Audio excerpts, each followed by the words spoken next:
why. In the United States, in general, we operate on an extremely individualistic paradigm.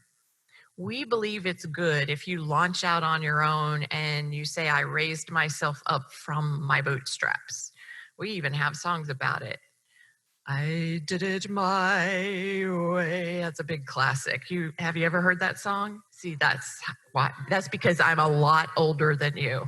Um, Clint Eastwood and all of the cowboy movies, it's all based on rugged individualism, right?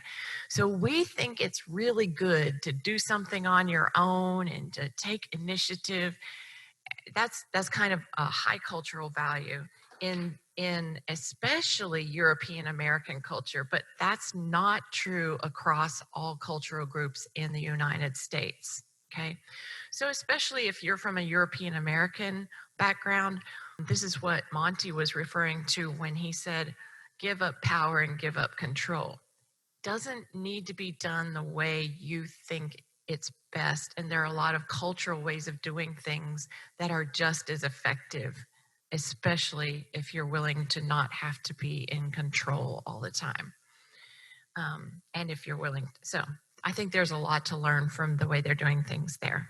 So the first thing I want you to do is open, whether it's a text message system, an Instagram, your instant messenger, or your email, whatever is your most frequently used messaging system. Okay? What I want you to do is go through it real quickly and take a piece of paper and write down the names of every single person you exchanged a message with over the last week. Write down the name. Do it as fast as you can. As fast as you can. Okay? Just pick one, whichever you use the most. Okay, stop where you are. I know you may not have it all. I'm going to give you a chance to go back and get the whole story, okay, later. Now, look back at those names and write a P beside the ones that were personal messages, like related to how you doing. May have been birthday messages, or, they may have known you had your molar pulled. How you doing? Personal messages. And write a W beside the ones that were part of your work. Now, for Danny and Sam, Liz, I know some of those are both personal and work, but if it was like purely an assignment from work, like with your boss or relaying messages, let's call that work.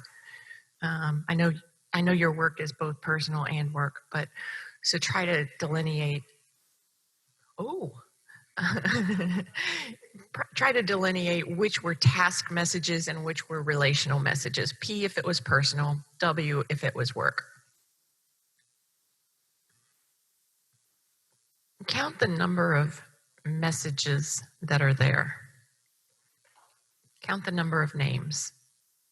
Number of names, and then the total number of messages if possible. How many people did you communicate with last week? Write that on the top of your paper.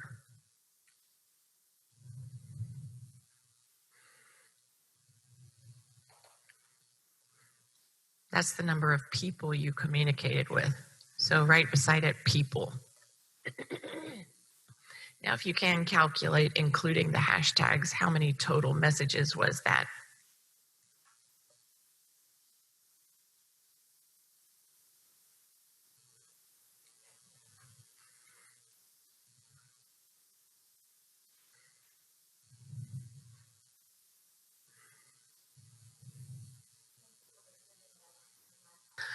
Okay, now what I want you to do, if you have a highlighter or if you have a different color pen, if not, I want you to make a check mark that you can see easily beside the names of the people who are a different ethnicity from yourself on this list.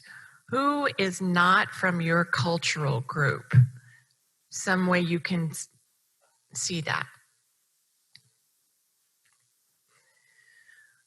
Okay, what I want you to do now is you have two numbers on the top of your page. I want you to take the big number and divide it into the little number.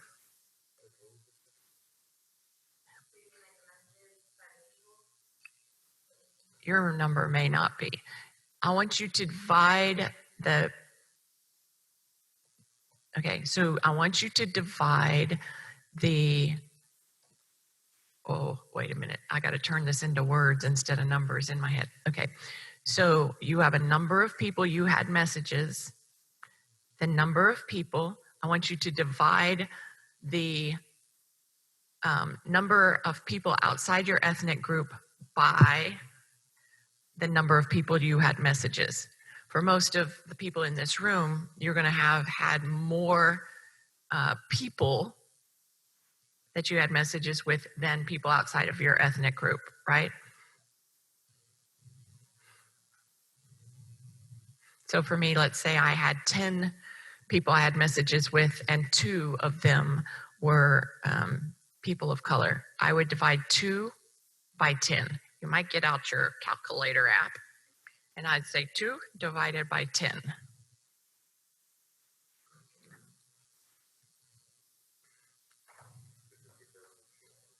Okay, so let's say I had 2 conversations with people of color this week, and I'm going to divide it by people outside my ethnic group. I'm going to divide it by the 10 conversations I had.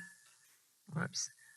2 divided by 10, that equals a 0.2, right? So you move the decimal over 2 places, put a 0 there, and you have, I would have a 20%, right? That tells me that I had conversations with people outside of my ethnic group. With 20% of my conversations were people outside of my ethnic group. So Inger had conversations with 32 people. How many of those people were not African American? So Inger had conversations with 23 people outside of her ethnic group, divided by 32. So almost 72% of Inger's conversations were with people outside of her ethnic group. So people of color in the United States probably have near 70, 100% of their conversations outside, right? I'm asking you, what percentage of your conversations were with people outside of your ethnic group? Write that number down. Don't do it backwards. Yeah, you'll get more than 100 if you do it backwards. If you have more than 100, you've done the math differently. That's new math. If you've done the new math, it won't work. Does everybody have a percentage that you wrote down? What does that number look like to you? You don't have to shout it out loud, but you can. 29%. 88%. Ralph, 88% of the people Ralph talks to in a week are not African American. Is that how you identify? Okay. Who else wants to share? 25%. Aislinn. 17%. 11%. 30. 38. 38%. Okay. Do you know how that number that you came up with compares to our demographic in Northwest Arkansas? Okay, so what you want to do is find out, what is our demographic? What are our demographics in Northwest Arkansas? Right. Right. And so looking at the whole Northwest Arkansas, like in Bentonville, there's going to be a lot more international people than there are in Springdale. Well, there's going to be different international people than there are in Springdale, right? So looking at the demographics of our area, that should tell you, am I am I interacting with who's just naturally available here even that much? I can tell you just off the top of my head, knowing what I know from the demographics, we have only about 70% European Americans in this area in general. We have at least 30% people of color, and then some international people that are not United States citizens. So if your number of engagement, that number is kind of a quick indicator of whether you're engaging at the percentages of the people available in our population area. Okay, now I've created 2 surveys that will help you be more specific. This was just a quick one for the purpose of this workshop, so we don't take all of our time doing the math. So what I'd like you to do, if you haven't already done it, is do this complete communication self-analysis afterwards. Do it. It asks you some more detailed questions, but you've started it after this class. And then when you finish it, that talks about who you have communicated with. I'd like you to do this one called proximity self-evaluation. This one's talking about who are you hanging out with. It includes who are you talking to, but who are you breaking bread with? Who's in your house? Who are you going to social events with? And it then asks you, are they from your cultural group or not? Why do we want to know this?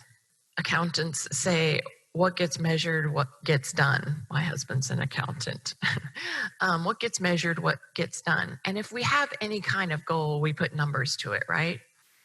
How do we know if we're doing better if we don't know where we are right now?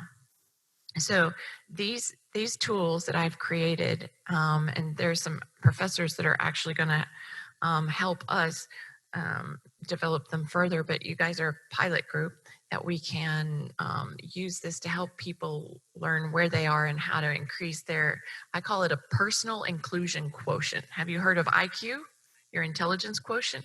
Well, this is a personal inclusion quotient because we can't control what everybody else out there does in the world, and we can't even control how many people exist in our community, but we can control how much we engage with the people that exist in our community. So there are things we need to learn, there are things we need to do, and there are things we need to experience in order to change the number from what it is to a higher number of engagement. Okay, and that's what I'm going to take you through now.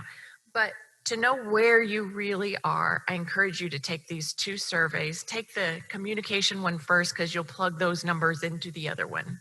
Okay, but communication is a good way to start because I know you're not having dinner with somebody that you're not exchanging messages with, right? Okay, so I'm going to show you in this how to improve without being weird.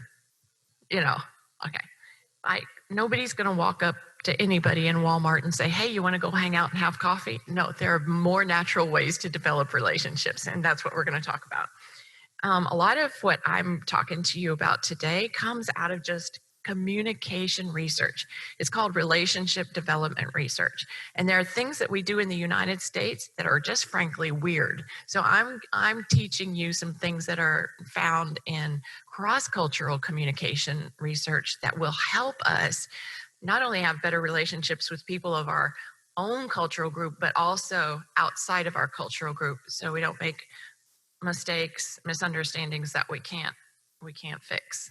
And this is something my accountant husband helped me develop for you. When I was a manager in the furniture world, every week I had my sales people report their sales.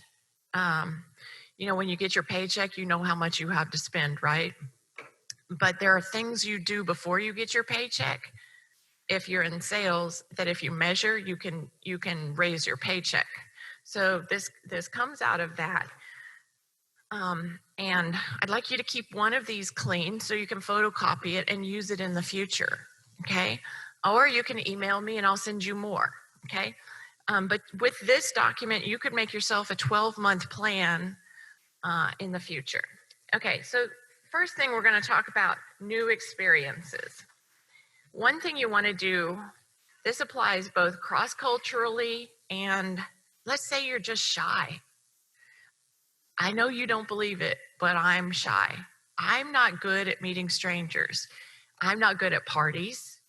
I'm okay here because I'm planned the way everything's going to go. If I don't know what's happening, I'm on the wall over there watching.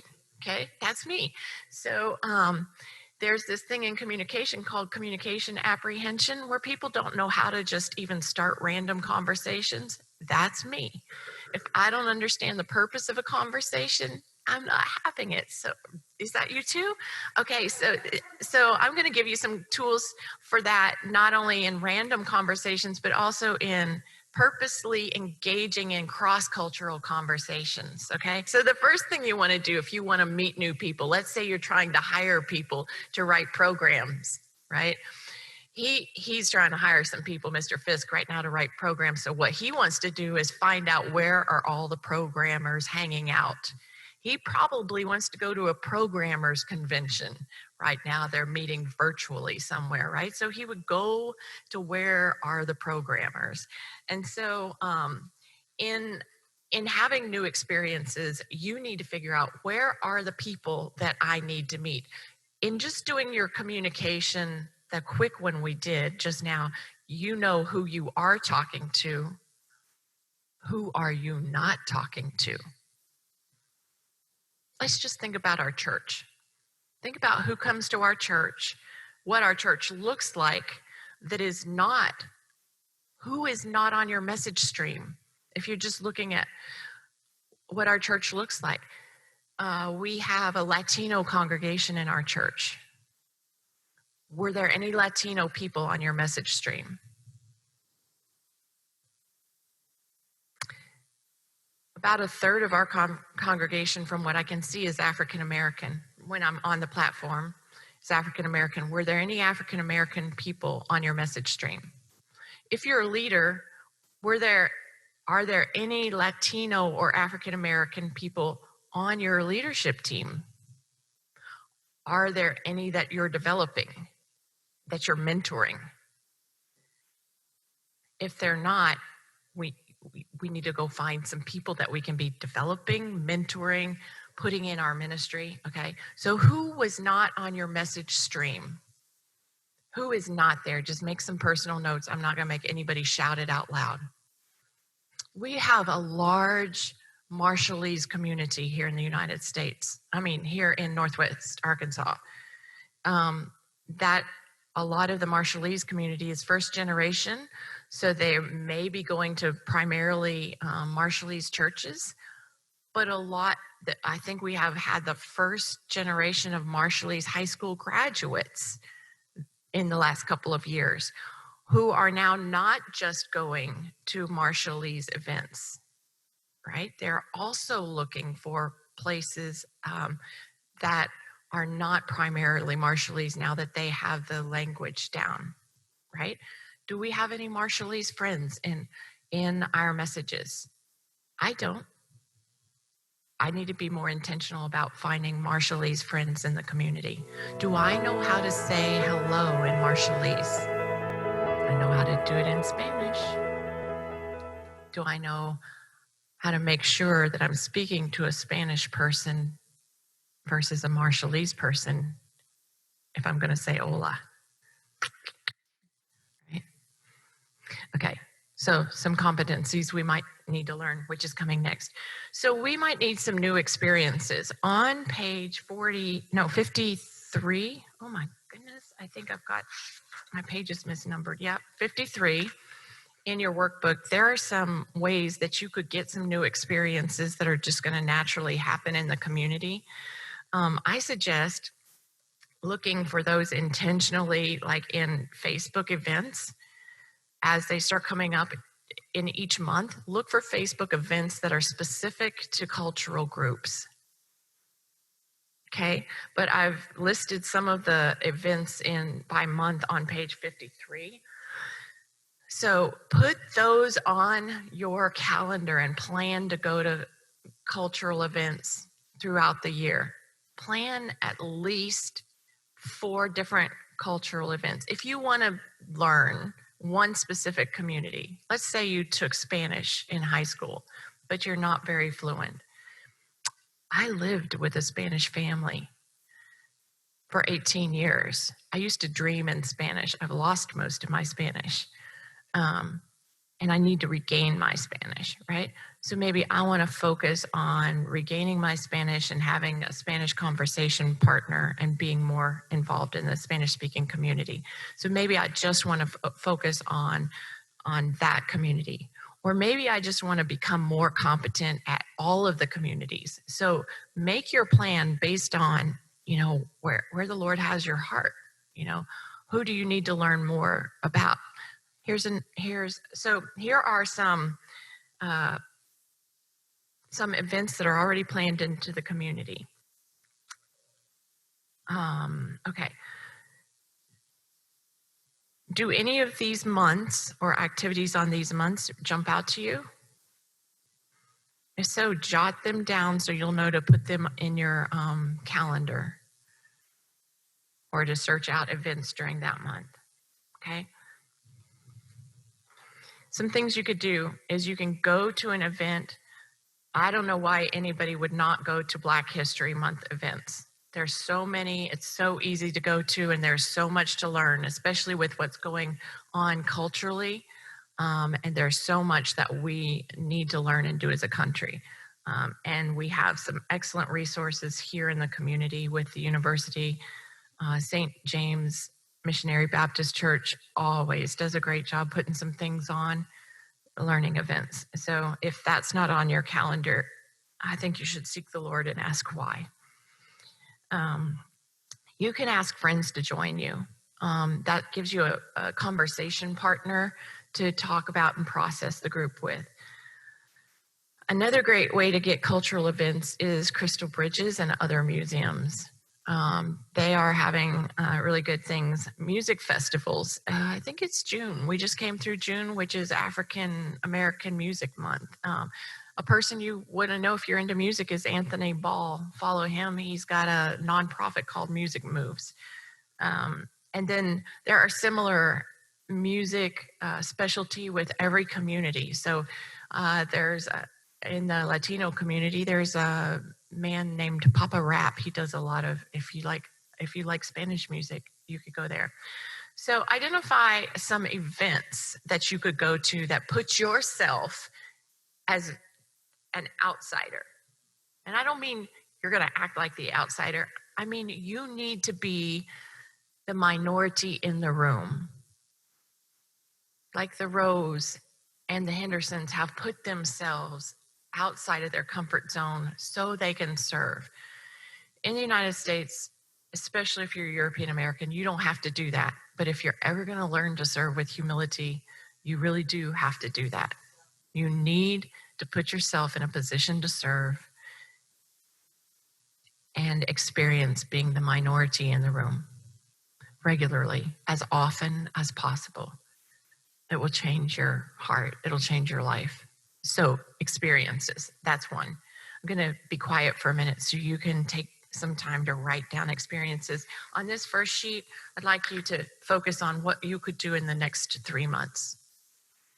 What are some experiences in the next 3 months you could have?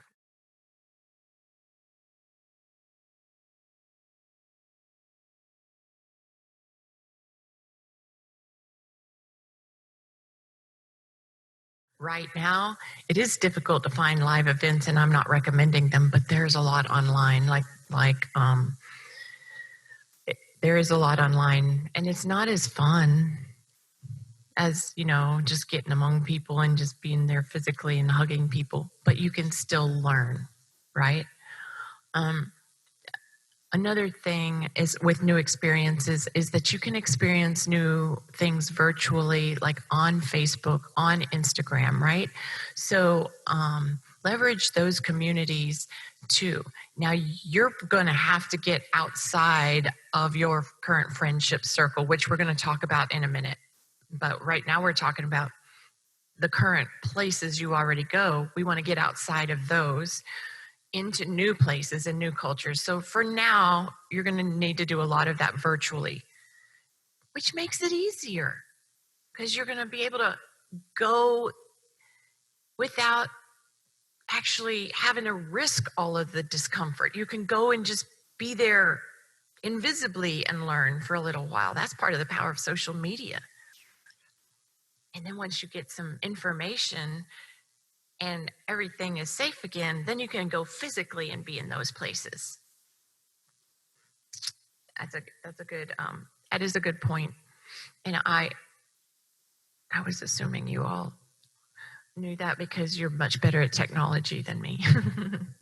but yeah, I have been attending a lot of like conferences and training about like church training, church related training, diversity conferences online. And I didn't really know how to Zoom before. So having to do that, I've been able to learn Zoom while I'm doing that. So that is in the new experience realm. New information. So most of us live in a, what do we call it?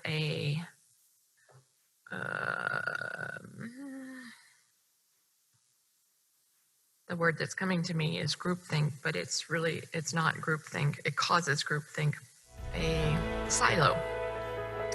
So we like people we're alike.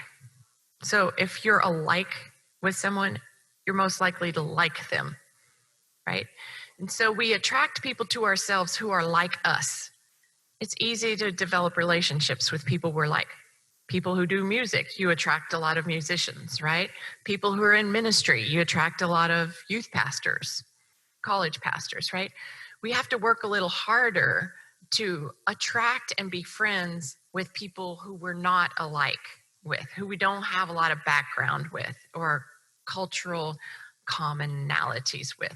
The Hendersons and the Rose are having to work really hard to attract people who mistrust Americans. I was talking to Grant. He is seen as a white man as in similar ways as the Afrikaans are, right?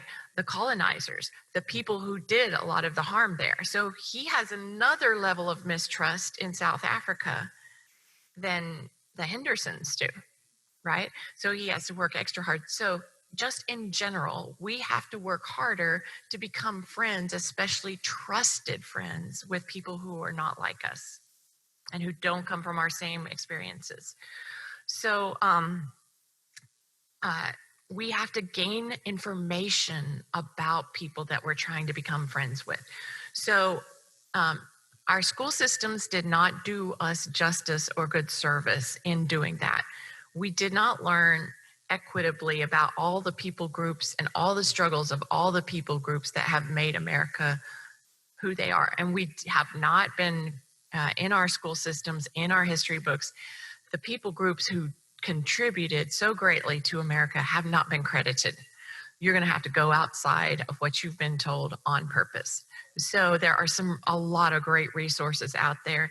And I put some of them in the back of your book and these are some of my favorites, but there's tons more. Recommended, the very last page, recommended learning resources. I kind of put them in my favorite order, my top order, and you'll notice my new book is on the top of the list. I'll tell you why. We don't even make money off of this. We're hoping to make change with it, So I'm saying we don't make money. Maybe someday we will. We haven't sold enough to make money. That's what I'm saying. But there's a civil rights lawyer that I knew that when I worked at Tyson, and he bought the book. And a couple weekends ago, he read it. He said, I had an appointment. I started reading it. I put it down, and it was so good. I came back and read the whole thing last weekend. And he said, I learned stuff I had no idea. He's an African-American civil rights lawyer. He said, it's good. And so I said, Well, everybody needs it. I already thought that. So get the book. It's inexpensive. It's easy to read. It's less than $100. It gives you good 101 of information, and it gives you some resources. But there's a podcast here that really helps you with Doctrine of Diversity by Mark Charles. It really helps you understand some of our cultural, like, empire building paradigms and how that has come into the church, where instead of serving, we approach other people groups than our own sometimes with a conquest mentality than a service mentality. Okay, so these are some of my favorites. I recently took a course in Memphis, a seminary course from Memphis City Missionary called Ethnicity in the Gospels. Oh my goodness. And powerful course talking about the different ethnic groups and cultures of the New Testament believers. Did you know that the Apostle Mark was African? He came from North Africa. Yeah. Did you know that? I didn't know that either. See, our textbooks didn't teach us that. So anyway, some of the books from that course are listed here too. Very powerful, straight up. So get new information. What do you need to learn? And most of us need to learn about the contributions, not only to America, but to Christianity of people that were not Europeans. Christianity was in Asia and Africa hundreds of years before it was in Europe. But most of our theologians we study in predominantly white churches are European theologians. But the gospel was in Africa first and Asia first. So why aren't we reading what the original theologians and people who actually walked where Jesus walked the first 100 years? I'm just saying, I challenge you to let's find out. What do we need to learn? What new information do you need to learn? Also about the people group that you want to find out. If you feel that the Lord may have a marriage to a Latino in your future, go find out about the culture. Learn the language. Okay? And I've got some books. There's a great new book out called The Brown Church, written by a Latino theologian. It's an awesome book. I have just had a chance to skim part of it, and it talks about a lot of the belief systems of Latino believers for the last several hundred years. And it refers a lot to the collectivism that I've talked about in this book, and how I think the early church was more collectivistic than individualistic. And scripture says, they shared all things in common so that nobody had a need. That's a symptom of collectivism. That's a manifestation of collectivism. We don't do that in the American church because we see that as socialism or Marxism. Well, I'm not going into that conversation, but I dare you to look at the gospel and see what the Bible says. Okay, so what do you need to know that you don't, that's keeping you from being outside of the current community that you're in? That's new information. What new information do you need? So I challenge you to read at least one book a month. And it doesn't have to be with your eyes, Audible. You can get a lot of books on Audible now. Podcasts. I love podcasts. Somebody needs to teach me how I can organize it and manage it so it comes to me when I'm ready for it. A technology issue. Now, the most difficult thing to do is new friends. I think that's the most difficult. So you have to put yourself where new people are. Where different people than you're already hanging out are. You have to be intentional. So where do you need to go to find these new friends? Where, any ideas? Thinking of the people that are not on your list and the people you might want to get to know better. Who are the people that you need to get to know better, or that you need to have more in your friendship circle? Start where you are. If there are people of different cultural groups where you are, start there, especially during COVID. Start where you are. You go to a church where you have access to people. Granted, we're not in the same room a lot now, But we do have Facebook groups. If you see somebody on the Facebook group having a conversation, talk to them on purpose. How are you doing? How's your family? How did that situation come out? You know, talk to people on purpose, make on purpose conversations. Scripture said to go to oh, Jerusalem, Judea, Samaria, and the uttermost parts of the world. I don't know if you know the map, but Jerusalem was where they were. Judea was just a little further out. Samaria was a little further out, and the uttermost parts of the world was the rest of it, right? So that's what scripture says. Start where you are, right? And then work your way out from there. Okay, so what about our people at the University of Arkansas that you might want to know? There's a lot of cultural events there.